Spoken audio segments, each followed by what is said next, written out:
जम्मू कश्मीर हरियाणा में चुनाव चल रहे हैं और एक बात बहुत साफ, तो आप बाकी जो मुद्दे पे कहना चाहें, जो जिससे जुड़ना चाहें, जो बात आपके दिल में है, वो जरूर हाथ उठाइएगा, क्योंकि मैं चैप्टर खोल रहा हूं दूसरा, उस बहस की तरफ जा रहा हूं। प्रधानमंत्री दौरे पे हैं और उन्होंने कहा हम सबका मकसद जम्मू कश्मीर की तेज तरक्की है, और जिस हिसाब से वोट डाले गए पहले फेज में, यकीनन इस बात के लिए तो कहना पड़ेगा कि वो रंगत, वो हवा और वो फिजा बदली जरूर है। अब किसी के दिल पे सांप लौट रहे हो, अड़ोसी हो चाहे पड़ोसी हो, यह मैं नहीं जानता, लेकिन मैं एक बात जरूर जानता हूं, जो मुझे दिख रहा है वो आपको भी दिख रहा होगा हुजूर आली, कि जिस तरह से कतार में लोग आए हैं वोट डालने के लिए, तो वो फिजा और वो हवा, वो तमाम सारी चीजें बदली हैं, और ये बहुत अच्छी एक तस्वीर। कहां जाना हुआ हुजूर? मैं दुबई से आया सर। हाँ जी, दुबई से आया सर। दुबई से?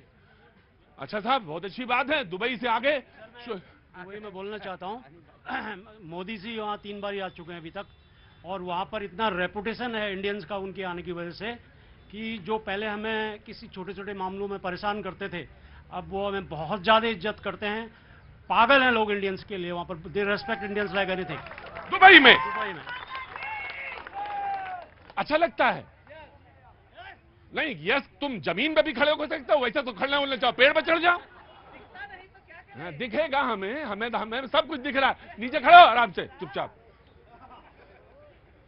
हम दुबई में रहते हैं और जब से प्रधानमंत्री 3 बार आए हैं, हम भारतीयों की वहां पे साख पड़ी है, और वो साख ऐसी है जो अच्छी लगती है, यकीनन अच्छी लगेगी। अपने मुल्क की बात है, और अपने मुल्क का जब किरदार और अपने मुल्क का जब मयार बढ़ता है तो अच्छा लगता है, सबको अच्छा लगता है।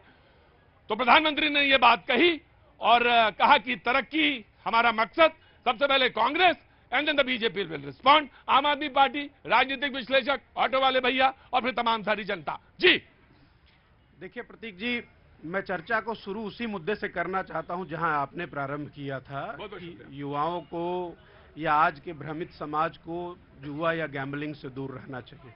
आपने एक शब्द यूज किया कि जुआ को कानूनी मान्यता नहीं है या जुआ एक कानूनी संसाधन नहीं है। शायद ये तथ्य आपका गलत है, क्योंकि जहां तक मुझे जानकारी है कि उसी ऑनलाइन जुए के ऊपर नरेंद्र मोदी सरकार 28% जीएसटी चार्ज करती है, और गलती से आपकी किस्मत चल गई तो आपके जीते हुए रकम पे 30% चार्ज करती है। तो लगभग अगर ये बालक 90 लाख रुपए हारा है, या कोई और जीता होगा 90 लाख या 1 करोड़ रुपए, तो उस पर 58 लाख रुपए तो नरेंद्र मोदी सरकार और निर्मला सीतारमण ने ले लिया।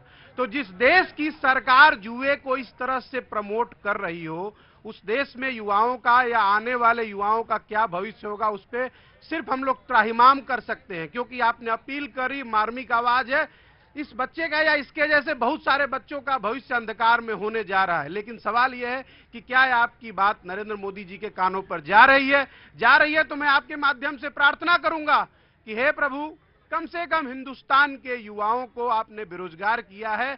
चलिए मान लेते हैं कि नौकरी देना आपके बस में नहीं है, लेकिन उन्हें इन गलत रास्तों पे आप किसी भी माध्यम से न भेजिए। एक दूसरी इंपॉर्टेंट बात यह है जो आपने जिक्र किया जम्मू कश्मीर या हरियाणा के चुनाव का, तो देखिए मान्यवर, सब चीज का साक्षात उदाहरण यही है। बेरोजगारी इतनी खूबसूरत चीज आज नरेंद्र